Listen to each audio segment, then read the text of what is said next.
எல்லை கோடு போடுறாங்க, இது பாகிஸ்தான், இது இந்தியா. அப்போ அந்த இடத்துல ஒரு பெரிய பில்டிங் இருக்கு. அந்த பில்டிங்ல மனநோயாளி இருக்கிறாங்க, வயிறு சரியில்லாத மனநோயாளி வாழ்ந்துருக்காங்க. இப்போ அந்த பில்டிங்கு கோடு பின்னாடி பக்கம் இழுத்தாக்கா பாகிஸ்தானுக்கு போயிடும், முன்னாடி இழுத்தா இந்தியா போயிடும். இப்போ எப்படி கோடு போடுறது? இடிக்க முடியாது.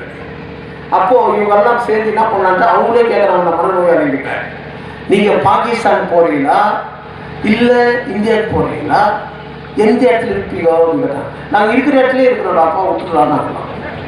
நாங்கள் எங்க போக வேண்டியதே இல்லை, நாங்கள் இருக்கிற இடத்துல இருக்கிறோம். நாங்கள் இதுல இருந்து யார் அறிவாளி? மனநோயாளி தான் அறிவாளி, இவன் தான் மனநோயாளி. எப்படி அந்த பக்கம் போட்டா பாகிஸ்தான், இந்த பக்கம் போட்டா இந்தியா. நீ எங்க இருக்கணும்னா இருக்கிற இடத்துல இருக்கிறோம். இதுதான் எல்லை கோடு, இதுதான் CAA, சிட்டிசன் அமெண்ட்மெண்ட் ஆக்ட் கொண்டாடுறாங்க அப்படின்னு சொல்லி நீங்க படிச்சுக்கீங்க. என்ன சிட்டிசன் அமெண்ட்மெண்ட் ஆக்ட்? நீ இந்த மண்ணில் பிறந்து குடியுரிமை இருக்கா, இந்த மண்ணில் பிறந்தது தானே, அதுக்கு என்ன அர்த்தாட்சி? உன் சர்டிஃபிகேட் காட்டணும், உங்க அப்பா சர்டிஃபிகேட் காட்டணும், உங்க தாத்தா சர்டிஃபிகேட் காட்டணும். தாத்தா படிக்கவே இல்லை, கேள்வி போடும்போது அண்டர் கிரவுண்டில் வேலை செய்தார், கைநாட் சர்டிஃபிகேட் எங்கே இருக்கும்? அவர் புள்ளியே படிக்கல, அண்டர் கிரவுண்ட் எம்ப்ளாய். நீ படிச்சுக்கிற, உங்க அப்பா சர்டிஃபிகேட் ஒன்று கொடுக்கலாம், இந்த குடிமகன் இல்லையா? இதைதான் அம்பேத்கர் எழுதி வச்சுக்கணும் ஆர்டிகல்ல, இதுதான் கான்ஸ்டியூஷன் எழுதி வச்சுக்கிறாரு, குடியுரிமை எப்படி இருக்கணும்னு. இதுக்கெல்லாம் வாலிபர் தான் நீ யோசிக்கணும். நீ யோசிக்கலன்னா ஒன்றும் பண்ணவே முடியாது. இந்த விழிப்புணர்ச்சி தான் நான் உங்களுக்கு சொல்றது.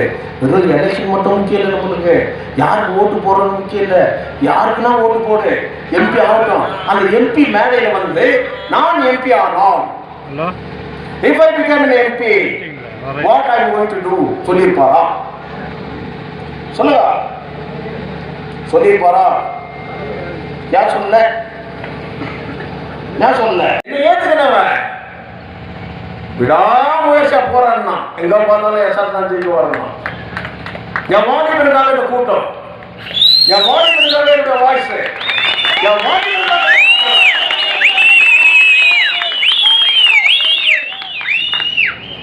இந்த ஒவ்வொரு மீட்டிங்ல 10 நிமிஷம் செலவு பண்ணாருன்னா அவனே பந்தல், அவனே ஸ்டேஜ், அவனே மாலை, அவனே மியூசிக் எல்லாம் வச்சு நின்று போய் ஸ்டேஜ் மேலே நின்று அழகு பார்த்து இந்த ஜெயிக்கு பாடுபட்டுவேன்.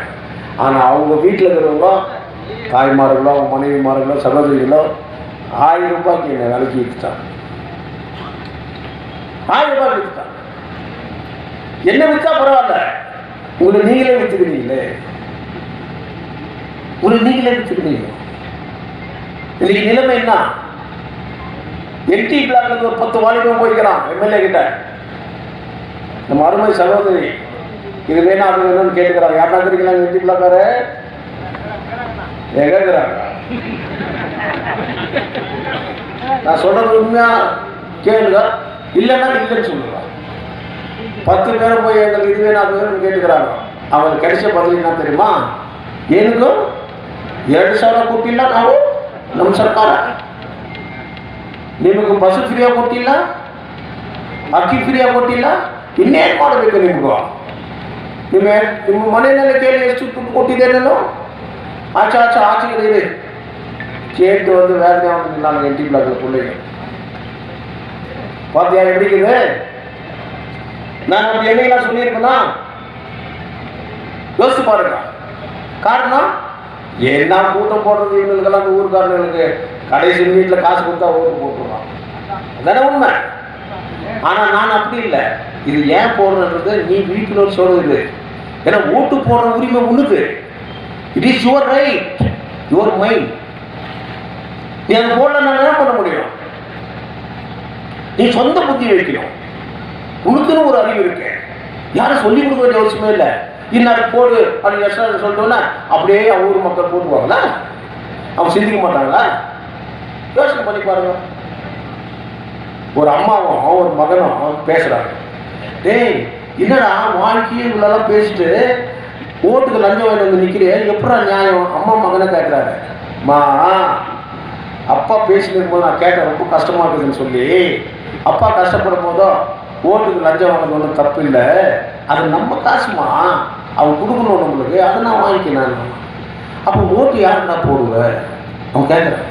லஞ்சம் கொடுத்து தானே ஓட்டு போடணும். அது எப்படிப்பா போட முடியும்? லஞ்சம் கொடுத்துமே ஓட்டு போடுறது நான் சட்டம் தான் என்ன? நம்ம காற்று நம்ம கொடுத்தா வாங்கிக்கினாங்க. அப்போ அவன் கேட்டால் என்னடா சொல்லுவேன்? நெஞ்சாம நம்பின்னு சொல்லி போக வேண்டியது தானே. அப்போ யாருக்கு தானே நீ ஓட்டு போவ?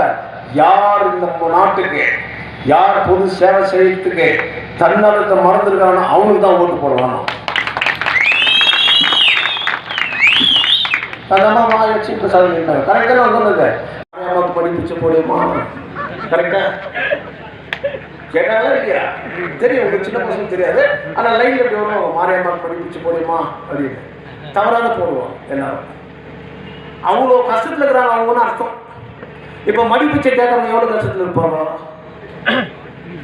அப்போ சொல்லும் போதும் மேடம் எவ்வளோ செய்துக்கிறாங்க, 50 வருஷத்துக்கு முன்னே செய்யாததெல்லாம் மேடம் செய்துக்கிறாங்க, எவனோ ஒன்றும் செய்யலன்றதுன்னு அர்த்தம்.